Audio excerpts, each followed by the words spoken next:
So itong area na to, lalagyan natin ito ng sensor tapos ilaw. Ngayon papasok tayo dito. Kusang iilaw ito. Pag masense tayo, yon. Gagawin natin, i-connect na natin ito. Ganito kalinis mga master pag gamitan mo nitong connector. So ito mga master, mayroon lang itong clip. Yeah. Ito yung kagandahan mga master pag hindi tip yung gamitin natin. So ayan, naipasok na natin lahat ng mga wire master, diba? Ang linis tingnan, oh. Yun mga master, meron na naman akong ituturo sa inyo. So itong area na to, lalagyan natin ito ng sensor tapos ilaw. So ito motion sensor ito. Bali may 6 dito na ilaw tapos 3 sensor. So ito yung binigay sa atin ng boss na wawiringan natin itong area na to. So ito yung lugar ng Greenland, no. So ipapakita ko sa inyo paano wawiringan ito at i-share ko sa inyo gamit itong sensor na mag-o-on na ito mga master pag pumasok. So ito motion sensor. Mga master, sensor ito ng ilaw. Papailawin natin dito mga master. May ilaw tayo dito na 1, 2, tapos 3 dun sa likod, tapos pang-4. Tapos mayroon 3 sensor dito. Yung isa gitna, isa dun sa gilid. Tapos ito yung pangatlo natin. Tapos may ilaw tayo dito, ayan. LED, ayan, meron din doon. Ang gagawin natin, papailawin natin ito mga master gamit itong mga sensor. Ayan, may 3 tayong sensor. Ito.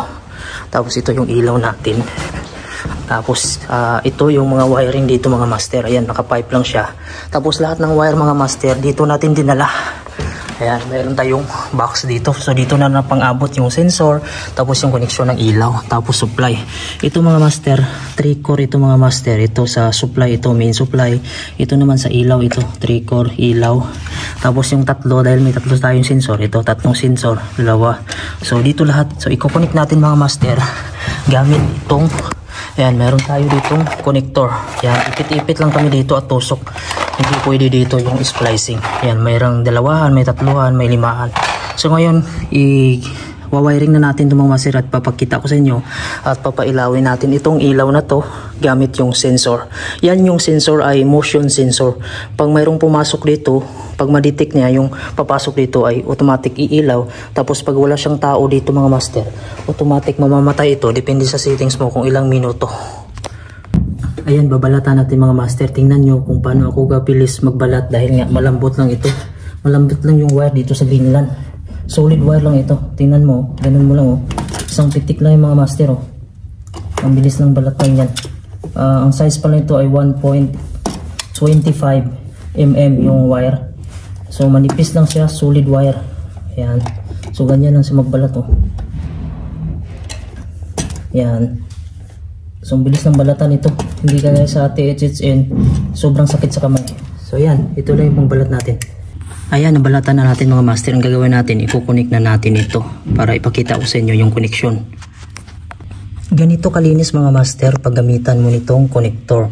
So ito mga master, mayroon lang itong clip. Iangat mo lang yan siya. Tapos itusok mo yung wire. Ayan, tapos ipit lang yan mga master, oh. Yan, naipit niya sa mga master.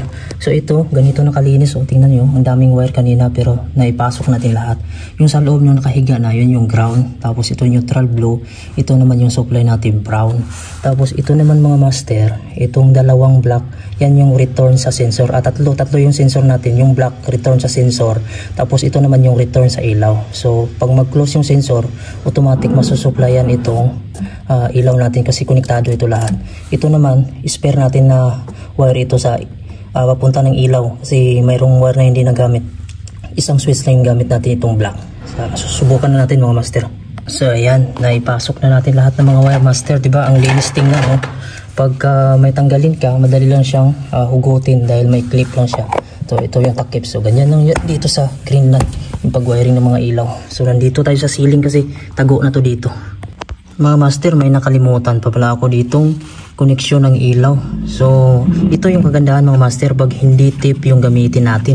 Paano kung tape ang nilagay ko dito? Hindi baklas ako dito ng marami. Tsaka yung wiring nito magkakalat-kalat. Ito mga master, maganda itong koneksyon dahil ito, hihilain mo lang to pataas, tusok mo lang yan. Kasi itong koneksyon nito, kada isa pwede 2 wire makapasok dyan. So 5 kasi ito, so 10 wire pwede pumasok dyan mga master. So isang koneksyon lang ito lahat. So ito i-connect natin dito. So saglit lang siya mga master, oh.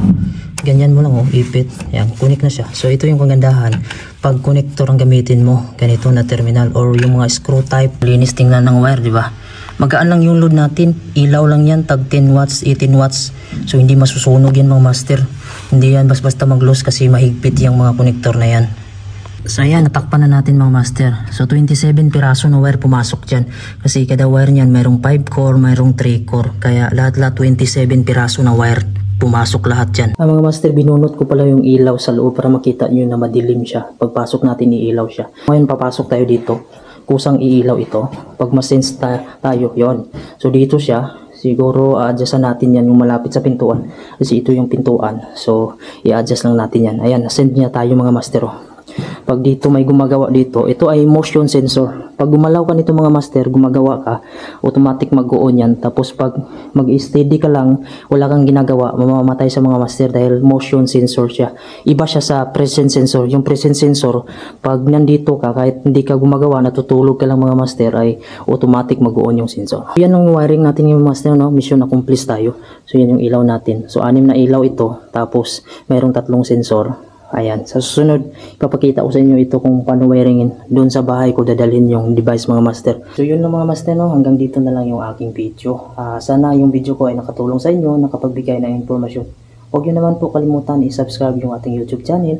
I-follow na din yung Facebook page natin, Pinoy in Greenland. Maraming salamat and God bless you all po.